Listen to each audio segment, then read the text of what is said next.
Good morning everyone. I hope કે તમે બધા મજામાં હશો. જય શ્રી કૃષ્ણ.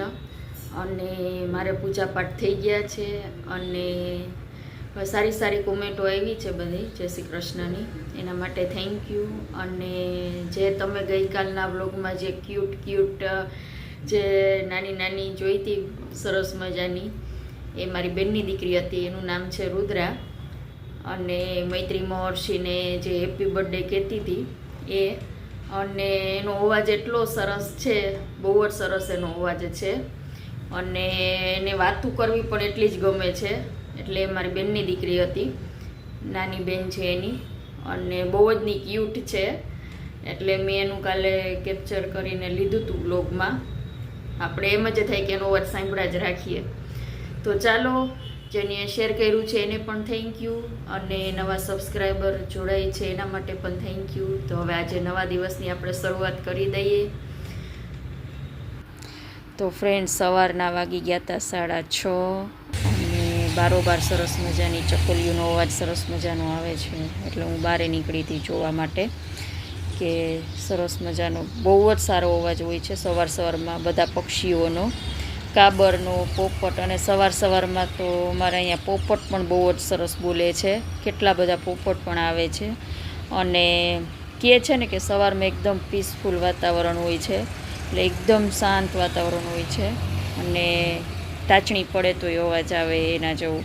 કારણ કે અમારા અહીંયા સામે જે રસ્તો છે ને એને કારણે આખો દિવસ છે ને તડબડાટી બોલતી હોય છે, પણ સવારમાં જ એકદમ સરસ શાંત વાતાવરણ હોય છે. એટલે એમ થાય કે જલ્દી ફટાફટ બારી દરવાજા ખોલી નાખીએ અને સવારનો તાજી હવા જે આવતી હોય ફ્રેશ એ સરસ મજાની લઈ લઈએ. અને અહીંયાથી પણ અમારા અહીં વિન્ડો જે છે ત્યાંથી પણ બહુ સરસ વ્યૂ આવે છે. અને હું પછી આવી ગઈ હતી કિચનમાં સવારે છોકરાઓ માટે નાસ્તો બનાવવા માટે.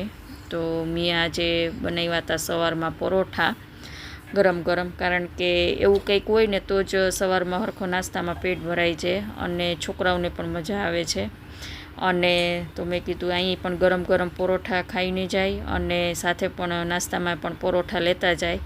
એટલે સવારમાં જે આ નાસ્તો બનાવતી હતી એ મેં થોડુંક કેપ્ચર કર્યું હતું.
જય શ્રી કૃષ્ણ. તો મારા એ રસોઈમાં અડધી રસોઈ થઈ ગઈ છે, શાક વઘારાઈ ગયું છે, કઢી થઈ ગઈ છે, ભાત થઈ ગયા છે અને બસ ખાલી એક રોટલી કરવાની બાકી છે.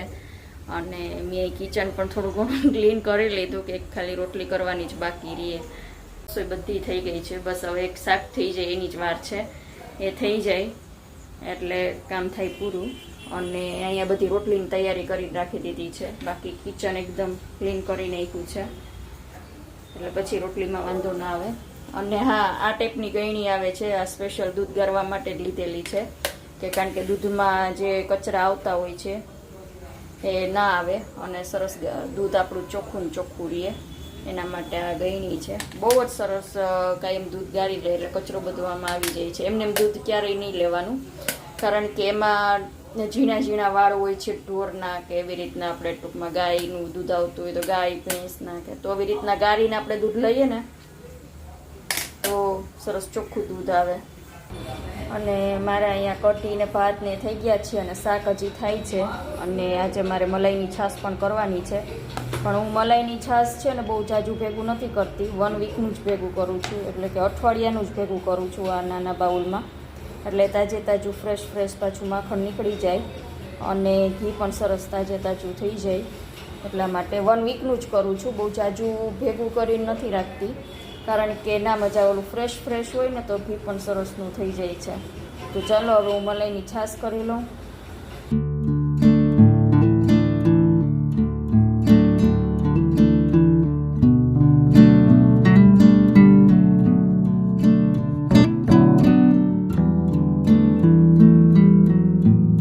તો મારે અહીંયા છે ને માખણ બની ગયું છે સરસ મજાનું. અને હા, આપણે ટૂંકમાં કીટું જે વધારે નીકળતું હોય છે તો આને છે ને જ્યાં સુધી છાશ બારે બધી ના નીકળી જાય ને ત્યાં સુધી આપણે 2, 3, 4 પાણીએ ધોયા જ રાખવાનું છે કારણ કે જેમ જેમ આપણે આને ધોશું ને એમ માખણ સરસનું ચોખ્ખું બનશે અને છાશ બધી બારે નીકળી જશે અને આપણું કીટું પણ ઓછું થશે. એટલે બને એટલું વધારે માખણ ધોવાનું રહેશે. અને હું આમાંથી થોડુંક કાના માટે પણ હું માખણ લઈ લઈશ બારે ભોગ લગાવવા માટે.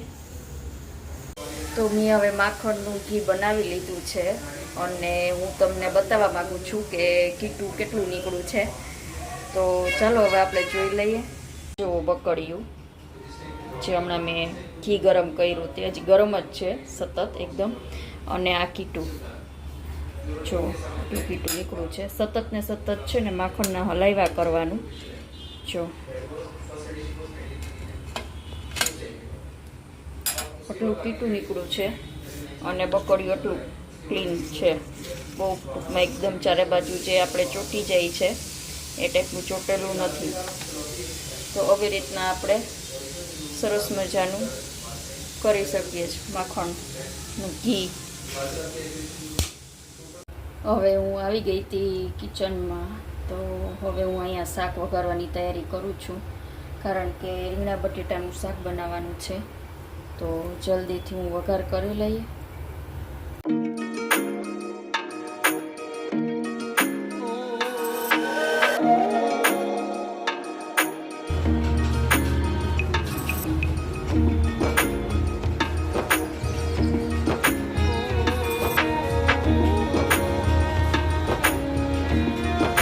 તો ફ્રેન્ડ્સ, આજે છે અનંત ગણેશ ચતુર્દશી અને આજે વિસર્જનનો દિવસ છે. તો હવે આજે આમાં આપણે કહે છે કે આપણે વિસર્જન કેનું કરવાનું છે. તો કે આપણે વિસર્જન આપણા ગુસ્સાનું, લોભ, મોહ આ બધાનું વિસર્જન કરવાનું છે. આળસ, ચિંતા, નેગેટિવ વિચારો આ બધું આમાં આવી જાય છે. અને તો આપણે આનું બધાનું વિસર્જન કરવાનું છે. બહુ લાંબુ લેક્ચર હું નહીં આપું તમને. તો ચાલો હું આજનો વ્લોગ હવે અહીંયા સુધી જ રાખું છું. તો ફરી કાલે મળીશું નવા વ્લોગ સાથે. તો ત્યાં સુધી બધાને મારા જય શ્રી કૃષ્ણ અને સબસ્ક્રાઈબ કરજો અને કોમેન્ટમાં જય શ્રી કૃષ્ણ જરૂરથી લખજો. તો આપણે ફરી મળીશું કાલે નવા બ્લોગમાં. ત્યાં સુધી બધાને મારા જય શ્રી કૃષ્ણ અને થેન્ક યુ ફોર વોચિંગ.